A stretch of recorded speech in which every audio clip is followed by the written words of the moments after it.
اللہ کے رسول صلی اللہ علیہ وسلم نے فرمایا، ابو ہریرہ رضی اللہ تعالی عنہ روایت کرتے ہیں، اذا صلت المرأة خمسها وصامت شهرها وأطاعت زوجها وحفظت في نفسها وماله قيل لها ادخل الجنة من أي باب شئت.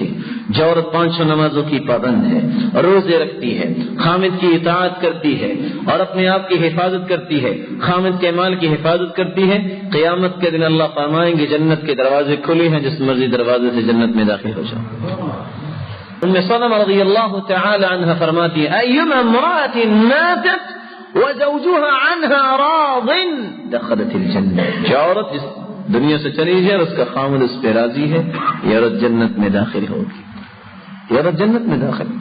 اذا دعا الرجل امرأته الى فراشه فابته ان تجيء فبات غضبان عليها لعنتها الملائكة حتى تصبح. لیکن اگر نافرمانی کی، خاوند کہتے ادھر آؤ، اپنی چارپائی کی طرف بلاتا ہے، کہتے نہیں، فارغ نہیں،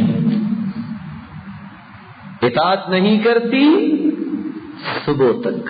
اور پھر روایت اخرى حتى ترجع، جب تک واپس آ کے خامد اسی حالت میں رات گزارتا ہے ناراضگی کی حالت میں، تو جب تک اس کو راضی نہیں کر لیتی فرشتے اس پہ لعنت ہی بھیجتے رہتے ہیں. لعنت.